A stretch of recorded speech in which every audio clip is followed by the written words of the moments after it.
First AFN troops responsible for AFRTS radio and TV service in the Balkans was not a broadcaster, but an engineer.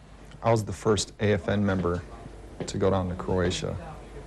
There's an airstrip in Zagreb, Croatia, and 4 of us went down and put an initial installation of a huge satellite dish, and it happened to be finished on Thanksgiving of '92. Former Air Force Staff Sergeant Gary Von Houten worked out of a radio military van, providing a radio and television downlink from AFN headquarters in Frankfurt, Germany, to U.S. troops assigned to the MASH hospital in Zagreb, Croatia in December 1992. At that time, the U.S. mission in the Balkans fell mostly under the United Nations. Less than a year later, the U.S. expanded its Balkan role. The 3rd Infantry Division set up the first observation posts and foot patrols headquartered out of Camp Able Sentry in Skopje, Macedonia. So AFN radio and TV service expanded to include service there as well. Basically, it entailed a lot of pre-planning and execution on behalf of the logistics office here and the engineering shop with the contingency guys that were downrange. The Balkan Station was one of the first military units deployed to Bosnia as part of the implementation force following the Dayton Peace Accord, which ended more than 3 years of civil war and genocide in the Balkans. Eventually, AFN would expand to provide radio and TV in more than 5 Balkan countries, providing services to more than 100,000 troops.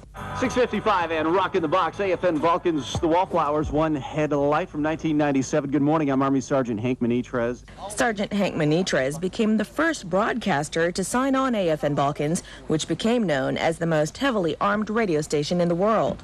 The live on-site American Forces Network radio and television service outlet signed on January 6, 1996 from the edge of Eagle Base in Tuzla, Bosnia. I remember landing in Tuzla. I saw the mud, the barbed wire, and people in Kevlar and flak vests on post, and it was eye-opening at first. It really was, to go from AIT straight to here. AFN Balkans routinely rocked the box, providing radio and TV service to peacekeeping troops assigned to Albania, Bosnia, Croatia, Hungary, Kosovo, and Macedonia during its 6-year on-site presence. I think broadcasters, that really made a difference. It was one of the few assignments, one of the few times where I've actually felt like I was really touching people and helping them.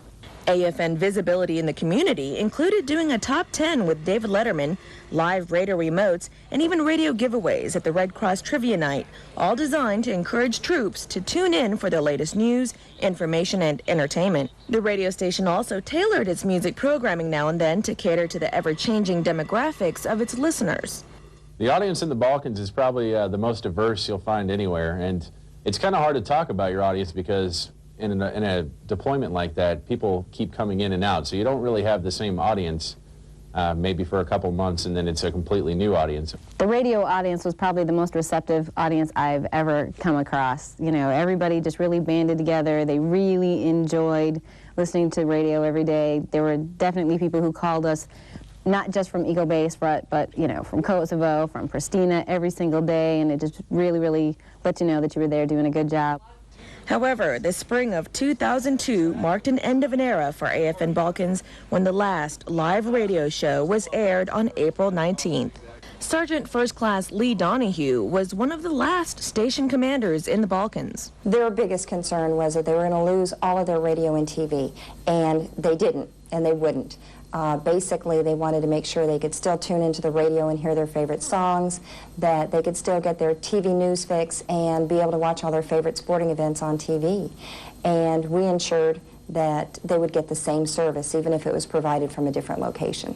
Although AFN radio and television service continues in the Balkan region, the closing of the AFN station with its live radio show still had an impact on many people in the community. It's been wonderful to have AFN Balkans here and to have the local broadcast coming in on the radio into the office and hearing, you know, just what's going on the installation.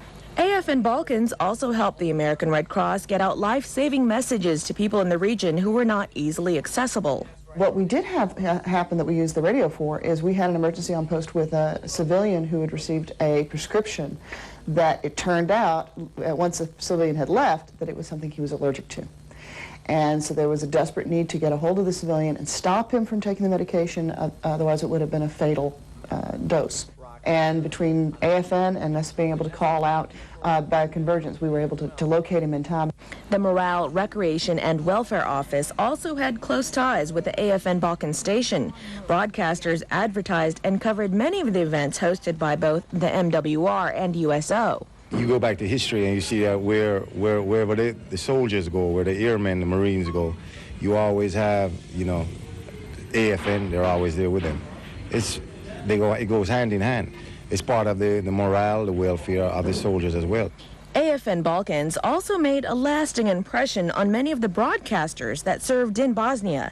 For some, it was a chance to see the immediate effect that live radio programming had on deployed service members. We did make a difference, some of the people telling their stories or even having a radio to listen to or something like that. I think it's more important down here because we talk about stuff that really, like when you're in Germany or Italy, you really don't talk about.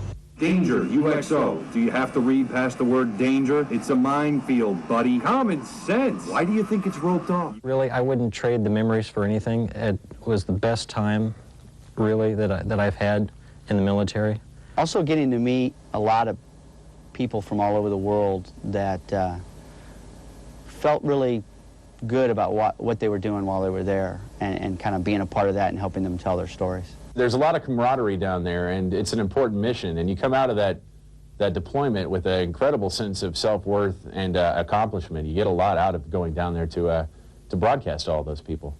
All of the equipment has been taken down and shipped off, but technology has allowed AFN to continue services to the Balkans from AFN headquarters in Frankfurt, Germany, and AFRTS headquarters at March Air Reserve Base in California. And so, nearly 6 years after providing live broadcasting in the Balkans and serving 11 different peacekeeping rotations, the most heavily armed radio station in the world signs off and closes its doors. Another remarkable chapter in military broadcast history. 8:59 on your Friday morning, and good